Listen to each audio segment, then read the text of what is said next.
Hello, this is Douglas Shepard, Phoenician Pool Service and Repair. We're going to do a basic video on how to do your chemicals. Way more complicated than this, but I'm just giving a basic, very basic intro, but I'm just going to give you a couple basics for a pool startup. But basically we have here total chlorine, free chlorine, pH, and alkalinity. We're going to ignore the total chlorine because it can be dead. We're just going to look at free chlorine, pH, and alkalinity. So if you look at each one, you have pool okay, spa okay, and then you have on pH an okay, and on alkalinity you have an okay. On each of these, those are the ranges that you want to be in, okay? So starting with free chlorine, if you are at a 0, you are going to end up with a cloudy pool pretty quickly, and then you are going to get green. So when you're at a 0, what you want to do is you want to add some shock. You could add some liquid, you could add some powder. If you're doing your own pool, it's really easy just to add some liquid. On like a 10,000 gallon pool in the winter, you can do about 1/4 of a gallon at a time, and then do the math after that. About every 10,000 gallons, you can add about 1/4 of a gallon of liquid. In the summer, you might do like 1/2 gallon. And then just check it about every 3 days and see where you're at. Once you add your shock, you're going to put some tabs in the floater to help maintain that residual, and they will slowly dissolve. So you're hoping to get to a 1 to 3, and then your tabs will slowly dissolve to keep you there. So in the winter, and we're in Arizona here, in the winter in Arizona, you might literally use like 1 or 2 tabs in the winter. And in the summer, we can't keep chlorine in our pools here in Arizona. It's just ridiculous. You're going to keep that tab floater pretty much full, and on a really large pool you might run 2 floaters even. You really don't want to be a 10 or 20. It's just ridiculous. A 20 is really bad for your skin in the pool, so really try to stay in that 1 to 3 range. 5's not the end of the world, but 10 and 20, we don't want to be there. So if you get to a 10 or 20, take the floater out and do not add any more chlorine. If you get to a 20 in the winter, you are not going to get it back down, so try not to do that.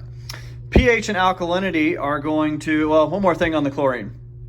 If you have a really pretty bottom, like a blue pool or some decorative colors, like a lot of nice pools have now, you are going to want to be careful that you don't throw shocks kind of like a trichlor or even your tabs and let them sit on the bottom. If they sit on the bottom for several days to a week, they're going to bleach your beautiful new interior, and you are not going to get that color back. So if you use something like a dichlor or a cal hypo, something that dissolves quickly, you'll be okay. But otherwise, make sure you do not use something that sits on the bottom for a really long time. That's why liquid chlorine and things that dissolve quickly, you'll be okay.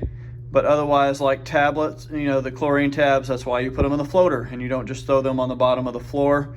And trichlor, don't just let it sit on the floor for days to weeks at a time, or you will regret it. Something like a white plaster pool, you're going to get away with it because it's just straight white and it's not going to bleach the bottom. But these new blues and grays and blacks, it will bleach it. Okay. Also on your shocks like dichlor and trichlor, they are high in stabilizer or CYA. So using that will raise your CYA, and too much of it, you'll have to drain the pool. All right.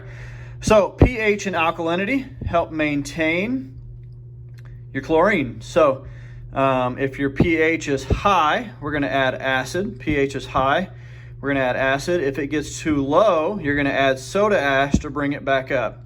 So you do not want to be acidic, which is very low. Very low pH is acidic. It's bad for everything, and it is not good. So when it's high, you do not want to add too much acid. So you get acid and you just add a little bit. Like I would say, if you have a 10,000 gallon pool, add about a cup or 2 at a time.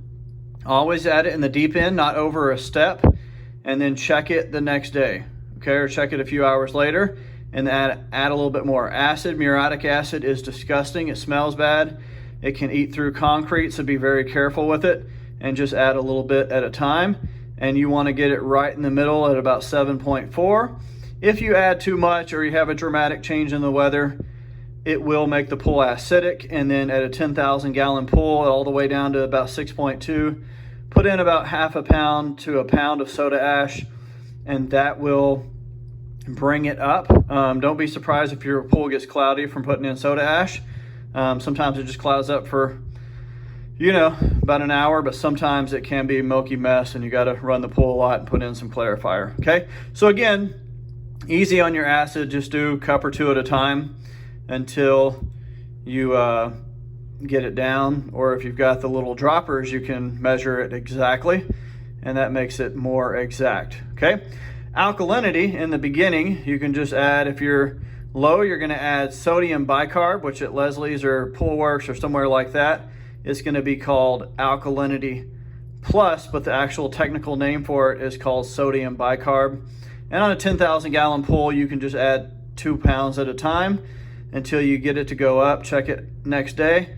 And then as it begins to increase, a lot of times your alkalinity is increasing because your CYA is growing, and it is increasing because it needs to increase. But I would encourage you, if your alkalinity gets high in the beginning, you may want to go to a pool store and say, help me out here. Okay, but alkalinity and pH are both helping maintain your chlorine. So those are a couple pointers to remember as you are doing the basics of your chemistry. There is so much more to learn. You've got phosphates and all kinds of shocks and other good stuff you can learn, and variables. You might want to play with different things, but this is just a very, very basic intro to your chemistry. Thanks.